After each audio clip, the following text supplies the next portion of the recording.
So today we're going to talk about nice guys evolving to a man, to you know, taking a shy guy to a leading situation where he can be a man and just manning up and owning his life so that he can attract women.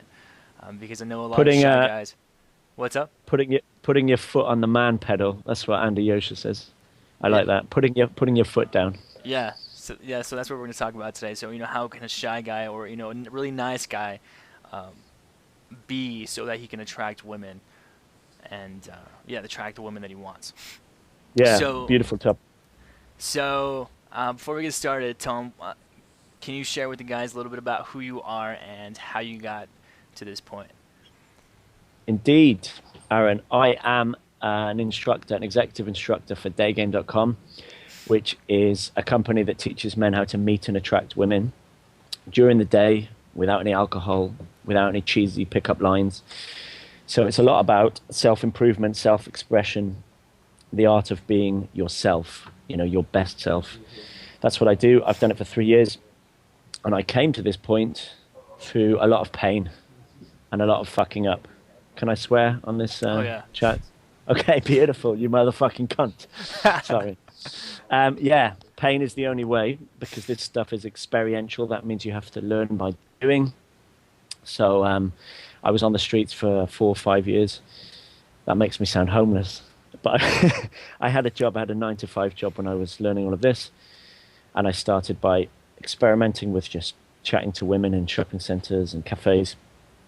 And then through meeting Yad, who's the kind of day game grandfather, papa, he showed me how to be authentic and how to ditch all the pickup stuff and all the stuff that I had read in terms of the game and PUA.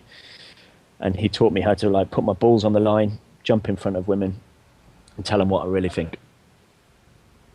Nice. Yeah. Yeah. I'm really So that's excited. what I've been doing, and Yeah. it's my job now. Putting your I balls on finished the my line. 9 to 5 job, Yeah. putting my balls on the line. Yeah, I'm in a notoriously seedy part of Sydney right now called King's Cross.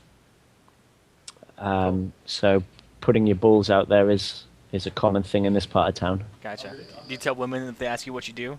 Do you say I put my balls on the line? I do. I get my balls out. Oh, and then you should just Um, show them. that's one of my opening moves, which I'm going to teach the guys today. Yeah, just to let it all hang out, let it all go. So let's jump in. So first, there's a big misconception. A lot of guys, there's this idea that all the bad guys are the ones that get all the women, and then all the girls are saying, I just want a nice guy. So, what are your thoughts on the bad boy versus the nice Sure, guy, and what can we learn from those two? sure. I was inherently the nice guy for years and years at school and at college and even at work. And I still am called the nice guy, the English man, the Hugh Grant, the English gentleman. So it's something I'm well aware of. It's something I've explored and investigated. But the problem is there's this cognitive dissonance. That means there's this like something that's irreconcilable in men's heads. Because in the films and in the movies and in the TV shows and what your mum tells you and what women tell you most of all, is that the nice guy wins. So the guy who buys the flowers and the chocolates and writes poems and chases the girl, he wins. Because movies, Disney movies, drill this in again and again and again. And as you said, weirdly enough, women will say they like the nice guy. They like the nice guy, but they do sleep with a different kind of guy. Now, again, you might think of the bad boy in terms of the guy, maybe a guy in your school or a guy that you've seen who's kind of tattooed up, bulked up, a bit of a jock, treats women really badly, and he gets laid. Yes, he does get laid, and those kind of guys do win, but it's not for all of the qualities that he has. It's just some of the qualities that I found in the last few years are the successful things in terms of seduction. So all you need to do, you can still be the nice guy at heart, I still am, but you need to identify what those qualities are and implement them. So I call it becoming the nice bad boy, because a girl, famously a Hungarian girl, she said to me after in bed, she said, "Tom, you are the nicest bad boy I've ever met." And I thought, damn, yes, finally, I've cracked it. I know what it is. I know what it is, and you got to believe me because I've just written a book with 100 lay reports, successful lay reports, not involving animals. Um, all these women consented. So in 3 years, I've slept with 100 women, and I'm not saying that to be proud. I'm not saying that to brag. I'm saying it to be proud, and to tell you guys watching that I've tried this stuff. This is not internet masturbation. This is real shit. So hopefully, if you're a nice guy sitting there, I want to pass on some of this stuff to you today. Yeah. Absolutely. So so let's dive in, I guess, one at a time. So um, the bad guy, the bad boy. You know, what are some qualities that we need to stay away from? What are some qualities that we can adopt to Well, make let this? me. I'll come on to Mr. Bad Boy, Okay. but first I'm going to go through the characteristics of a nice guy that don't work. These are things. I'm sorry, guys. You have to ditch starting from now. You have to ditch them. Okay. And women will agree with you ditching this stuff. These are qualities of the nice guy that are portrayed in movies that they have to go right now. They're things like being totally agreeable and supplicating. That means kissing a girl's ass. And you might notice that you do it to everybody. You might agree with everybody at work. You might agree with your friends. You've got to learn to say no. That's a practical tip. Start learning to say no, okay? Because people respect you for it. And I'm not saying disagree and be a dick, but I'm saying have your own opinions and express your own opinions, and people value that, and people appreciate that, and it's key. So ditch the agreeable, supplicating stuff. The biggest thing, ditch the needy stuff. What do I mean by needy? Needy means trying to buy your way into a girl's life, spending a lot of money on a woman, harassing her, because it is harassment, hounding her with texts and phone calls and sitting outside her house. That's stuff that you see in movies. You need to stop being needy. And the best thing for neediness is abundance. So I know that's a difficult thing, but if you can surround yourself with women, even if they're not girlfriends, even if they're just female friends, getting feminine energy off lots of different women is really important. It stops that leeching effect where you kind of grab onto one girl and you believe that she's the one, and you leech all your feminine energy off her. Maybe you've had a girl do it to you inversely, where she's chased you and hounded you. I remember one Thai girl, she sat outside my house, she texted me, she phoned me, and it makes you feel really uncomfortable. It's the equivalent of stalking. So that stalkerish behavior, it has to go. And this is the one that I want to come on to now, because most of the nice guys are afraid to make the leap of faith. They're afraid to take control. They just want to not tread on toes. They want to be passive. And this is the one. This is the one difference that the bad boy versus the nice guy implements to win, and that is leading and taking control. So I'll touch upon the things that you don't want in a bad boy, because once again, I'm not saying that you need to become that jock that the movie portrays. So you want to love women, okay? You want to love women on a deep level, just like you want to love all human beings and animals. So it's got to come from a place of positivity. It can't come from a place of hate. You've got to listen to women. It's not a case of just disregarding what they say or regarding them as a subspecies. That's a very toxic element of the PUA community, when some men hate women and they do it from a place of hatred. And that, my friends, is very, very dangerous. So stop it. Stop all this manosphere, alpha shit. It's not true. Just love everybody, okay? Because we're all human beings and we all need love.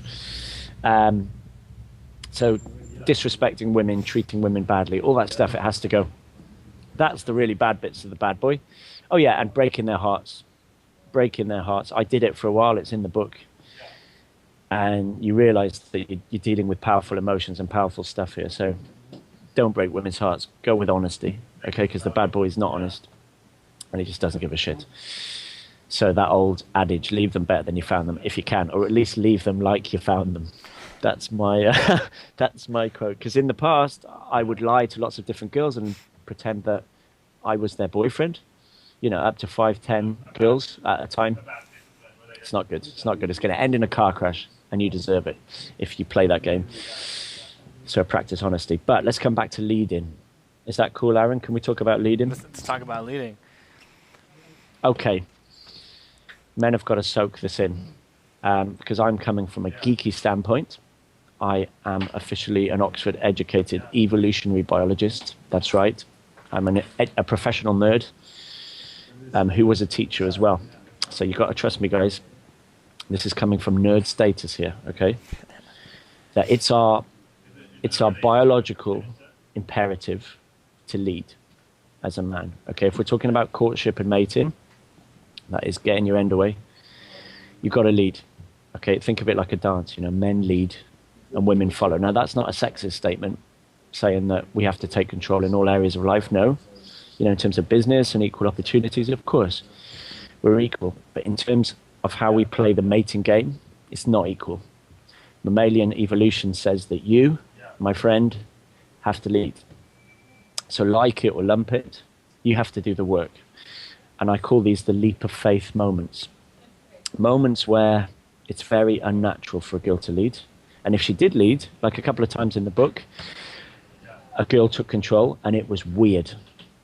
It doesn't make you feel good. You know, you feel that it's not natural and it's not going to happen. So out of the 100 girls, I'd say 2 of them took the lead. All right, so that's not a good batting average if you're the nice guy just waiting for her to take control. So what do I mean by leading? What are the key elements of meeting and attracting women where you need to lead? Can you think of any, Aaron? What would be the key moments? Yeah, when would be the moments when the guy has to take control? The first thing that comes to mind is the approach.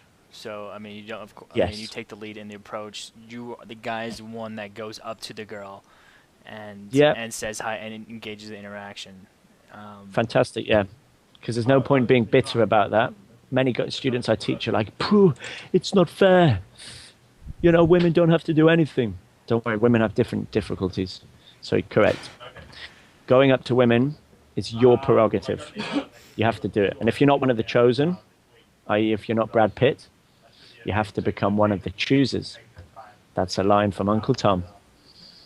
If you're not one of the chosen, you've got to become one of the choosers. Yeah, good. What else? What's the next key leading moment? Let's see. I would say it would be in. I mean, it's kind of subtle, but it's not. I mean, in taking that interaction. So once you interact with her in approach, then you have to move it forward. So you either say, okay, am I interested in this girl or am I not? And at that point, then you say, hey, I want to hang out with you, and then move it to a different place. So, Aaron, you're the top student. You're amazing. You've read the book. Yeah. It's going for the contact details, yeah, and letting her know what you want. So putting your balls on the line and letting her know what you want, because you've got to get out of this gay best friend thing. Okay, the nice guy thing. So I would encourage guys to do direct game. That just means being honest with what you're thinking, yeah? Let her know what you really think. Women absolutely love it and they give you points for it. So if the very least, if you just go up to her and say, excuse me, you look very nice, I like you, I'd like to invite you out on a date. That's not great seduction, but at least it's honest and you will get dates and girlfriends from that, okay? So going for the number. What are the other big scary moments for guys when they don't lead? Can you think of them? Where guys fuck up all the time. Let's see. I would say the first kiss. Yes, huge. Yep, and so the kiss, and imagine you're still in the bar. It's getting to like 10, 10:30, 11. You kissed maybe. What's the horrible one? The one where you get butterflies in your stomach. You're talking about when you want to like take her home or. Yes, because we all want to take her home. Right. I don't want to talk about her dad's car business. I'm in it to win it.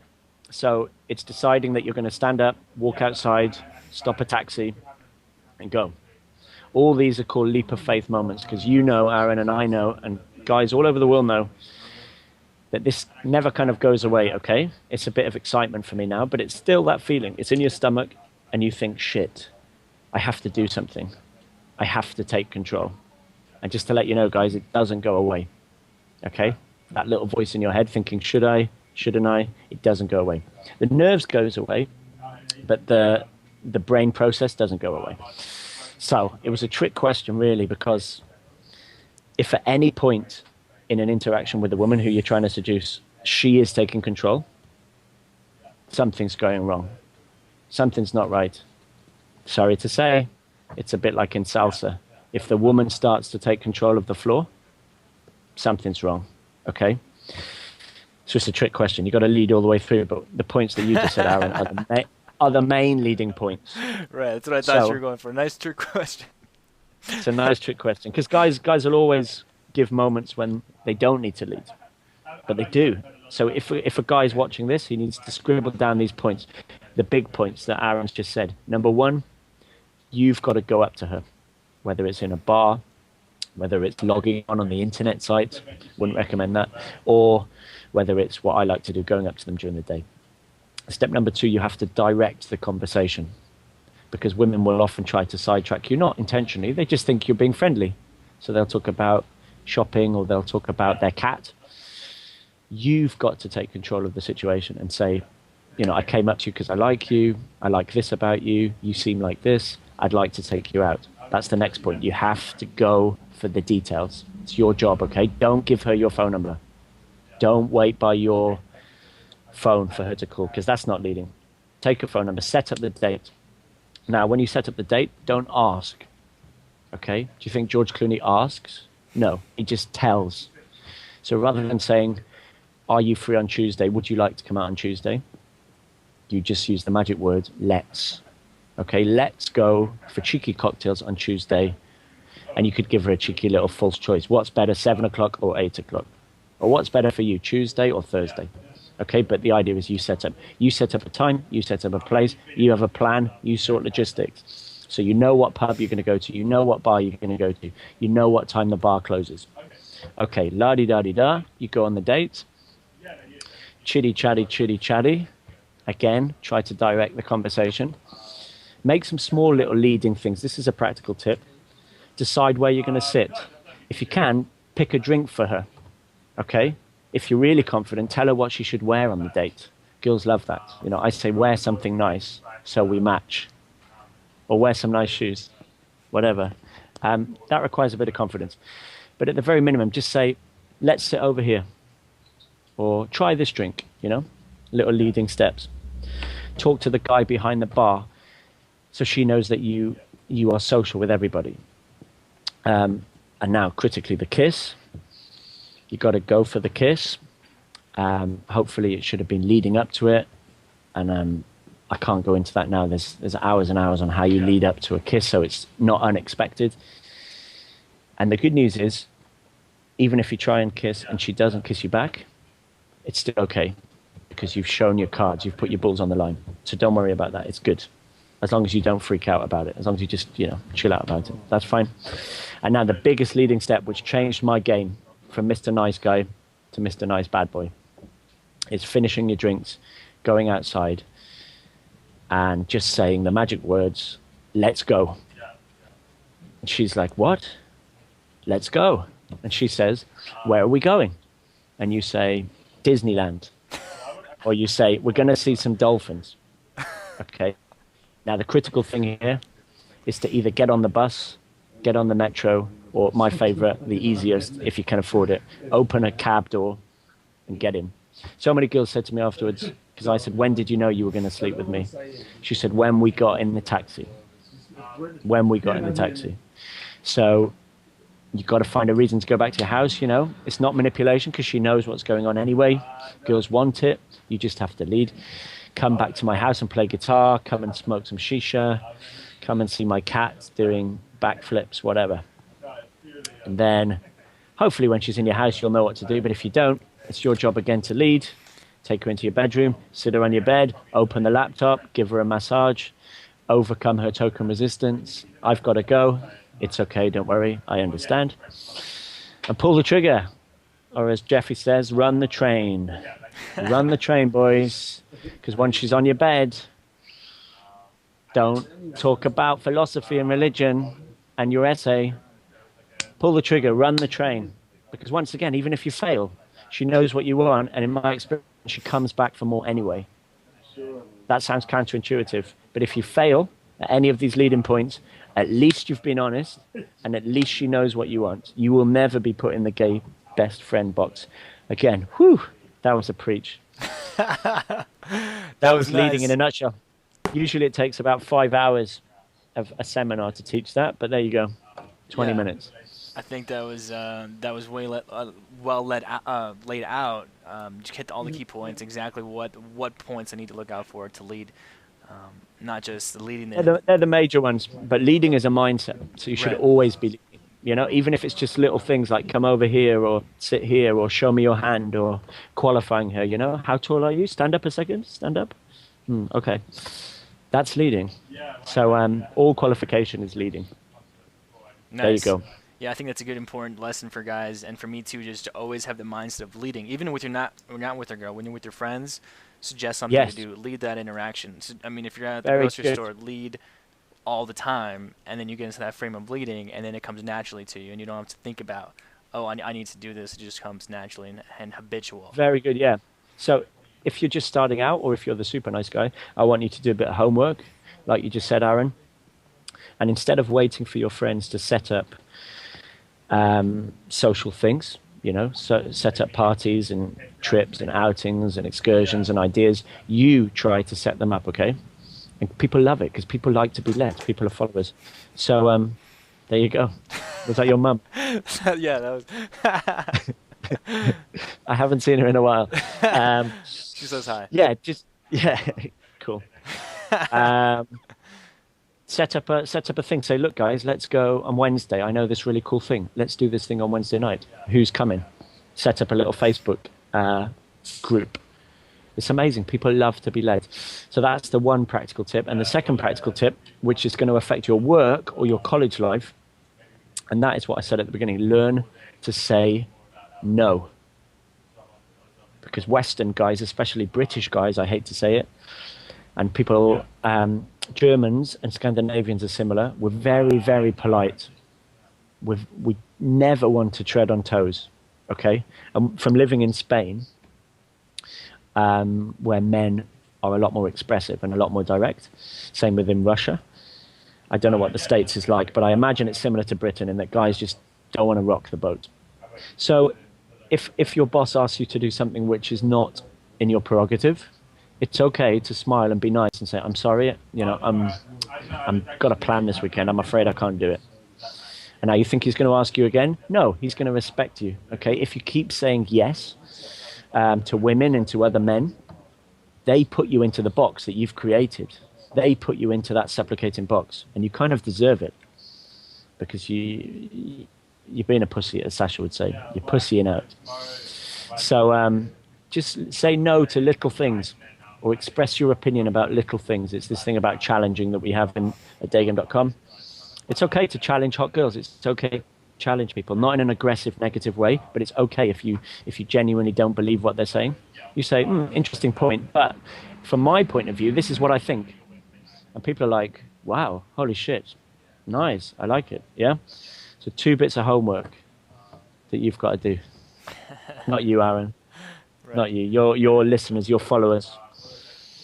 Gotcha. Yeah, no, I like that, and I resonate with a lot of it, and I like how you laid it out because I used to be that. I'm still a nice guy, but I used to be that really, really nice, shy guy that would agree with everyone. I mean, I'd find myself just, always nodding my head and saying yeah to whatever they were saying, and not really having my own Mm. opinion. So that was I still catch myself doing it. You know, day in day out. It's a process. Like yesterday, I had some lunch in Sydney by the harbour, and I paid for my lunch, and it was quite expensive. It was a beautiful bit of salmon, and I started to eat the salmon, and I didn't like it. There was something wrong with the salmon. Now, 5 years ago, would I have said anything? No, because my mother brought me up well. I would have sat there and I would have eaten the salmon and been pissed off. So I thought, no, come on, Tom. You're a leader. So I went down to the kitchen. I was really nice to them. I smiled. I made a joke about it. And I said, but I'm sorry. You know, something's not right. I'm going to choose something else. And they were fine with it. They were like, yeah, cool, no problem. Thanks for telling us. Thank you for telling us. There you go. There's a small example of a big concept. cool. Yeah, I think Okay. that was just an awesome, like good 20 minutes of just good stuff. Yeah, so thanks for that. And also, Tom, so if guys want to find you, check out your stuff, read your Yeah, book. check out the link to the book. The link's below. Is that right, Aaron? Yeah, absolutely. It's a paperback book. You can't. It's not an ebook to stop you internet sharks. It's 464 pages, 100-day reports of filth and wisdom. Fun for all the family. The whole entire family, including your Or grandmother. check out daygame.com, which is my base and the base for all my fellow instructors. Sounds good. Well, Alrighty. yeah, Tom, thanks for This has been beautiful. Really absolutely, beautiful. One of absolutely. the highlights of my life. And thanks for having me on, Aaron. Yeah, thank you Love for jumping Colorado. on. You're welcome, and love from Australia. Speak to you soon, mate.